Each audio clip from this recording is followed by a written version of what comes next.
from Dar es Salaam, this is TBC News. Our top stories tonight. Devotion stressed as Mbeya hosts key national events. International Monetary Fund hails Tanzania's economic policies, terms its record exemplary. Optimistic that this is an achievable target given the development observed so far.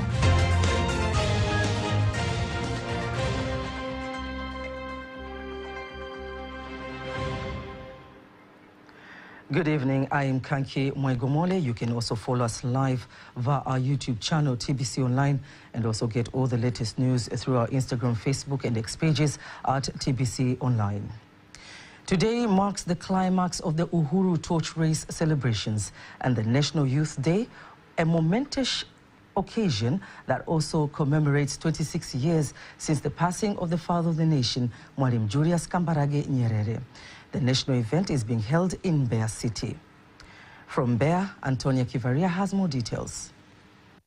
The day began with a solemn Holy Mass held at St. Francis of Assisi Catholic Church in Mbeya to remember the 26 years since the passing of the father of the nation, Mwalimu Julius Kambarage Nyerere, who died on October 14, 1999 at St. Thomas Hospital in London, where he was receiving treatment. The Mass was attended by various leaders from political, religious, and security institutions. The guest of honor at the celebration is the Vice President of the United Republic of Tanzania, Dr. Philip Isdori Mpango. The Vice President, Dr. Mpango, underscores Mwalimu's emphasis on the use of the Kiswahili language, the importance of education for all, and the need to preserve unity, peace, and justice in the community. Baba wa Taifa anakumbukwa pia kwa jitihada zake za kujenga umoja. The father of the nation, Mwalimu Julius Kambarage Nyerere, is fondly remembered for his tireless efforts in building national unity, uniting over 120 tribes and diverse communities in one nation. He championed the use of Kiswahili as a common language to bring people together and established a nationwide literacy campaign to ensure every Tanzanian could read and write. He also implemented a policy of free primary education for all, believing that education was the most powerful weapon for liberation and sustainable development. Speaking during the ceremony, Minister of States in the Prime Minister's Office, Labor, Youth, Employment, and Persons with Disabilities, Ridhiwani Kikwete, highlighted the legacy of the late father of the nation who stood firmly for peace and fought corruption. He also commended achievement recorded in this year's Uhuru Torch Race, which traveled across the country for 195 days, starting in Pwani region and ending in Mbeya. Under the theme, participate in the general elections peacefully and calmly in the year 2025 general elections. Miradi ya maendeleo 1382 yenye thamani za shilingi. A total of 1,382 development projects worth 2.9 trillion Tanzanian shillings have been launched, while others have had their foundation stones laid. These projects span key priority sectors, including health, education, water, roads, industry, agriculture, good governance, investment, environmental conservation, and youth economic empowerment. A major focus, particularly through the NEST procurement system, which promotes transparency and accountability in the use of public funds for national development. Furthermore, Ismail Ali Usi, the leader of the Uhuru Torch Race, outlines key achievements of this year's Uhuru Torch Race, which include improvement in the health services, education, access to clean water, and electricity, the major upgrades in transport infrastructure, air, road, railways, and marine, as well as promoting clean energy use nationwide. Whenever the Mwenge wa Uhuru has passed, citizens have sent their heartfelt greetings, expressing deep appreciation for the many ongoing development projects and continue to improve community services and address people's challenges. On his part, Prime Minister Kassim Majaliwa urged Tanzania to uphold and continue implementing visions left by the father of the nation by working hard to eliminate ignorance, disease, and poverty. He also praised the Uhuru Torch runners from their dedication throughout 195 days journey and acknowledged the remarkable achievement of the National Youth Week. Mwalimu Julius Kambarage Nyerere na Sheikh Amani Abeid Karume. Mwalimu Julius Kambarage Nyerere and Sheikh Abeid Amani Karume left behind a legacy of integrity, accountability, and selfless leadership in service to the people. As we mark this election year, it is our duty to honor that legacy by ensuring peaceful participation in the electoral process and by working hard to continue to fight against poverty, ignorance, and disease. The celebration also featured the launch of the special book marking 60 years of Uhuru Torch journey of peace, unity, and development.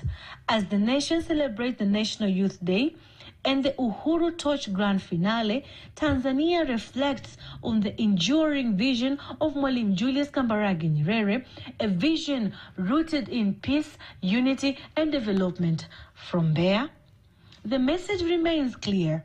The torch of freedom continues to shine, inspiring every generation to work harder for the prosperity of the nation. Reporting from Beira, Antonia Kivaria, TBC News. Thank you so much, Antonia Kivaria. To explore more on the three key commemorations, we're joined live in the studio by a political and diplomatic analyst, Patinas Niagira. Welcome to the studio. Thank you so much. Today, Tanzania marks Nyerere Day, a moment to reflect on the legacy of Mwalimu Julius Nyerere. In your view, how relevant are Nyerere's political ideals, particularly Ujamaa, the Arusha Declaration, and Pan-Africanism in today's Tanzania? Yeah, the three elements you mentioned, they have a different role and perspective they make in African politics. When you speak of Ujamaa itself was concerned with the familyhood.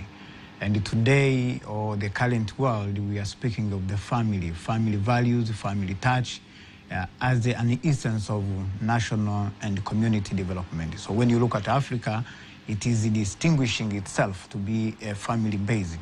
But when you go to the concept of Arusha Declaration, it was typically concerning of the self-reliance, of which it has been a cry of majority of African countries today that they needed to depend on themselves, they needed to build their economy, and they needed to stand on their own feet. So when you look at what Mwalimu was speaking seriously and entirely very viable to date. And when you look on the issues of Pan-Africanism, of course, these issues are still very critical. Pan-Africanism, in its sense, is not a strategy, is not an end to the means, but it is a strategy towards reaching to a united Africa, Africa without borders, without boundaries. That's what we can say when we speak of that.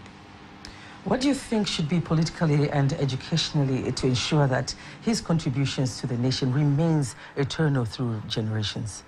It is actually it is a question of first of all emulating philosophical arguments and the philosophical approach in many things as we do. When you look, for example, at the university level, they needed to emulate this kind of philosophizing of the values of the society, as he was doing. And actually, you can have what we call Nyerere Chair, or we can have Nyerere Center for Diplomacy, Nyerere Center for Conflict and Resolution, where now the young generations, by hearing the name, they can be able to speak and they can be able to say there is something which we needed to get to know. And it is not easy currently because we have a mix of many things, but as a leaders of the nation, being the father of the nation, we needed to have a serious commitment on how we should keep the legacy. Otherwise, Nyerere may live to be in the archives, national archives or museum, if we are not going to be so careful on that. With regards to the National Youth Week, which has been concluded today, how would you assess the current state of youth empowerment in Tanzania, especially in terms of access to education, employment, and civic participation? starting with the civic participation is still a little bit not so much as you can compare the youth of the 1960s and 70s. They were much concerned with the social development. They were much concerned with the liberation. They were much concerned with the building a better economy. Today, because many things have changed, and you can see we are speaking much on, we call it entrepreneurship. People want money. The youth of today want money, so even the talk of the government is about money. Education, yes, we have maybe a little bit a step ahead when you speak access to education, but now the question remains, is this education good enough?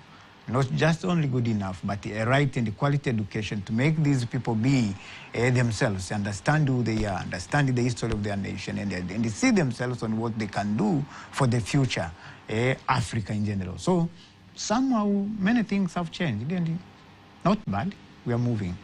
Mr. Nyagera, today is also the climax of the Uhuru torch race. What is the historical and symbolic significance of the torch for Tanzania, and how has its significance and relevance evolved over the years? On the onset of the independence, it came by that time, 1961, and the aim was actually uplifted to the highest mountain of Kilimanjaro. It was so crucial because the highest mountain of Kilimanjaro, we say the highest in Africa. So when you're on top there, you can see everything in Africa. So it represents, first of all, the enlightenment. It represents justice. It represents the issues to deal with hope, but at the same time to deal with the reflection of communality as the Africans. That's number one, significance number one. But number two, it speaks of national unity. Where it is being passed or exercised, it brings people together. All people think being only one entity in one country. That's number two. Number three, we speak of hard work vis-a-vis patriotism. That it speaks of loving your own country, but at the same time, emulating a sense of becoming an entity which has no borders. So hard work and human dignity are inseparable. But at the same time on work, it speaks of self-reliance. It speaks on doing all what it takes to make sure that you become who you are. You depend on your own in many things as you do. Another thing of which we can reflect on is about peace and Pan-Africanism. Now, that's where the core of things is. Because you can see the words which were attached when he said that we are going to lit it at Mount Kilimanjaro the first time. He spoke of hope, he spoke of justice, but at the same time he spoke of liberation. That these African countries should be liberated, and the actions which followed, you could see Tanzania became a leading team, a leading father in the liberation of Africa south of Sahara, Africa and the world at large. So the Uhuru torch, we can say it is still very important because it has not gone into the archives of history. It has not gone to the archives of the museum. We still, at least 60 years, we still run it in our regions, in our district. So it's still much energizing. Thank you so much for your time, Mr. Nyagera. Thank you so much. In early 1970s, Nyerere envisioned Dodoma as the nation's administrative and development hub, a dream that was well translated into actuality by his successors. Speaking to TBC News, the deputy chairperson of Mwalimu Julius Nyerere Memorial Institute, Peter Mavunde, says 26 years after Mwalimu's death, Tanzania continues to uphold his ideals through unity, peace, and the pursuit of national development. He adds that Nyerere's successors continue to actualize his dream through infrastructure, development, investment, and innovation, as currently manifested in the region. Soon after independence, Mwalimu had his own priorities in building the nation. First, he believed that he had a duty to build a strong nation of Tanzanians. But also, and he believed that development of the people would not be successful if the people themselves were not involved. So he had a number of series of programs that involved the people so that he would achieve what he believed that development of the people, people must be involved in many areas, and he chose agriculture as the backbone of our economy, and he had a series of programs on that. But on the other hand, in building one nation and a strong nation, he united all the Tanzanians by embracing the Kiswahili language. Remember, we have about 126 tribes. How could we manage, how could he manage to rule the country if everybody wanted to speak his own language? So he chose Kiswahili, and now everybody's proud. Swahili has been spoken all over Tanzania, East Africa, Africa, and the world. So we are proud, we as Tanzanians, and frankly speaking, we're proud of him. In related news, as Tanzania marks Nyerere Day, the nation reflects on the legacy of Mwalimu Julius Kambarage Nyerere, a leader whose vision of unity and peace continues to guide the country. Speaking to TBC News, political analyst Novatus Igosha describes Nyerere as a leader who believed that peace was built on justice, tolerance, equality, and values that have held Tanzania together through generations. As we remember the death of the father of the nation for the past 26 years, his loss has created a cavern in our national consciousness, if not in our moral conscience. He remains the only statesman in our time whose thoughts, writings, speeches, and philosophies have not only influenced Tanzania, but the rest of the world in terms of his moral praxis, but also his philosophical practice. He believed in humanity, not only for Africans, but for the rest of the world in, for example, the sovereignty of the state of Palestine, which soon we have seen the signing of peace for the Palestinian and the Israelis. But the father of the nation also believed in the Pan-Africanist attitude for the freedom of African countries. In other news, the International Monetary Fund, IMF, has praised Tanzania for its effective management of economic and financial policies, including controlling inflation and managing project funds provided by the institution for the implementation of various development projects compared to many African countries. Here are more details. The commendation was given by the Managing Director of the International Monetary Fund, IMF, in charge of the Africa Department, Abebe Selassie, and the Managing Director of the organization's Africa Group 1, Arben Ubise, when they met and held talks with the Tanzanian delegation participating at the annual International Monetary Fund and the World Bank meetings in Washington, D.C. So that when the shocks have come, the pandemic and others, you've been able to deploy the buffers that you had to respond to those shocks and increase investment even and pursue relatively supportive policies in the last several years. So I think, at least from my vantage point, from a bit of a distance and comparing you to other countries, that's what I see as the strength of your economy at the moment. I think Tanzania does have a very good track record of good implementation on good use of the fund support, financing support, as you rightly mentioned, Madam Honorable, but even the technical advice support that is provided to different areas of fiscal debt and even in monetary policy. I think Tanzania is one of the countries that, our constituency is making good use of those opportunities at the funds. Speaking during the meeting, the Permanent Secretary, Ministry of Finance, Dr. Natu Mwamba, says Tanzania's economy continues to improve as indicated in the first quarter of the 2025-2026 fiscal year by reaching 5.8% compared to 5.2% in the same period in the previous fiscal year 2024.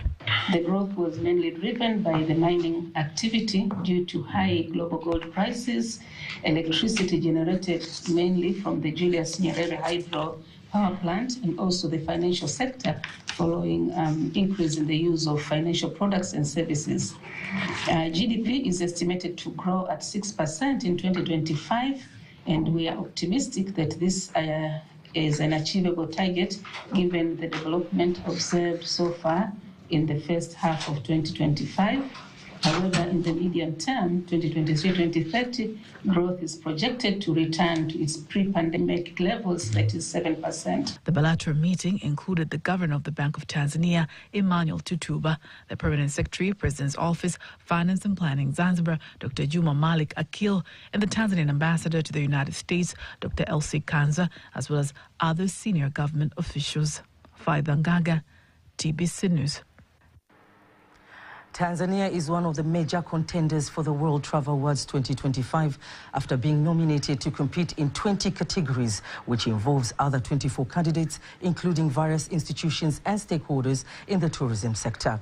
Speaking earlier today in Dar es Salaam during the launch of the voting campaign for the awards, the Director General of the Tanzania Tourism Board, Ephraim Mafuru, says the move is historic as it shows how Tanzania is increasingly recognized internationally. He further explains that the World Travel Awards are international awards that recognize quality, innovation and excellent services in the tourism and travel sector worldwide. We have been selected as participants for these prestigious global awards. It's true that these awards began in 1993. And for those who know them well, they are often referred to as the Oscars of the tourism industry. These are the kind of awards where after going through the national selection stage, the winner from across Africa are brought together and then voting takes place. Before we wind up our local news tonight, let us now take a look at today's exchange rates according to the Bank of Tanzania, BOT.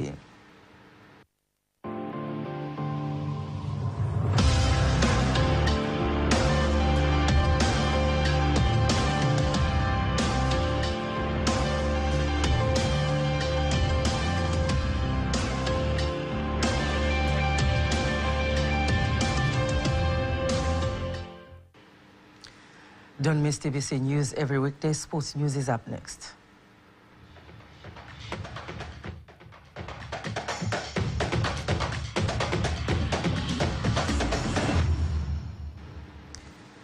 And in sports, Tanzania swimming national team manager Hadija Shebe believes that Tanzania's swimmers are ready for an international challenge and will win medals in the upcoming swimming Zone 3 competition that will take place in Nairobi, Kenya. Speaking after receiving the national flag ready to represent Tanzania in the highly anticipated competition, manager Shebe added that Tanzanian swimmers have been training harder and have participated in various competitions, hence positioned better to win, remarks supported by the team captain. We are looking forward to the competition, and we're going there definitely to win. We're not going there to be second or third. We'll do our best that we are first. We're going to go and represent our country the best way we can, and we're going to do well, and we are going to win. If it will be tough, then I'll try harder than usual to get more medals. Because he's a Tanzania, I'm very proud of him. Yeah, he likes swim. This time, he's the president of Tanzania. They go into Nairobi for the Africa Championship. So we are very proud of him. That is why I'm here. But I always order our Tanzania team will get the working hard. Then everything gets a wonderful result. The vice chairperson of the Tanzania Para Swimming Association, Clara Kizinga, says they have organized special programs to nurture talents among swimmers who will represent Tanzania in the 2028 Paralympic Games. Speaking to TBC News in Dar es Salaam, Kizinga says their intention is to see the swimming program develop competitive swimmers while sports stakeholders encourage the community to be at forefront to promote sports involving people with disabilities. Through this, the national team will be identified, then we'll be asking for the sponsors, you know. We need money. So for the budget is around 500 something, of which we'll be able to execute the entire program. Next program for the Paralympic swimmers is the Learn to Swim program, which is going to start next year. But for the one that will be identified from this gala are going to be part of the national team. Like, I want everybody to know that please don't stop in life. I know that I cannot see, but at least I can hear. It's okay if you cannot hear, but you can feel. It's okay if you cannot run. You can walk. You cannot walk.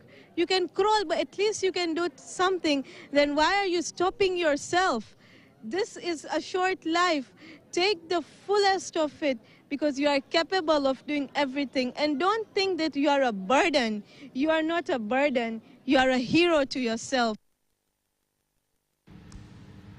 And that's the end of the sports news. And now, before we conclude the news bulletin for tonight, let's take a look at the weather forecast for the next 24 hours. Everyone, welcome to you and thank you for joining us. This is 24 hours weather forecast from Tanzania Meteorological Authority. Starting from tonight, 9 p.m. For tonight, the entire country is expected to be dry, but cooler temperatures are still expected over most parts of the country, especially over southwestern highlands. And the last minimum temperature is expected to reach 10 degrees of centigrade over Jambo region. For tomorrow, wind is expected to flow at the speed of 20 kilometers per hour over Lake Victoria and Lake Rukwa, and at the speed of 30 kilometers per hour over Lake Tanganyika and Lake Nyasa. The state of the lake is expected to be slight to moderate. For the entire coast, wind is expected to flow at the speed of 30 kilometers per hour, and the state of the sea is expected to be moderate. Now let us see of the weather details. For Kagera, Geita, and Mwanza region, we expect partly cloud condition, thunder showers over a few areas, and sun periods. For Tanga, Pembe and Unguja ISOs, Dar es Salaam, and Pwani including Mafia ISOs, we expect partly cloud condition, light rain showers over a few areas, and sun periods. And for the remaining parts of the country, we expect partly cloud condition and sun periods. Now let us take a look at the next 4 days of the forecast. For Dar es Salaam, we expect light rain. Dodoma, we expect sun periods. For Mbeya, we expect sun periods. Mwanza, we expect thunder showers. Kilimanjaro, we expect sun periods.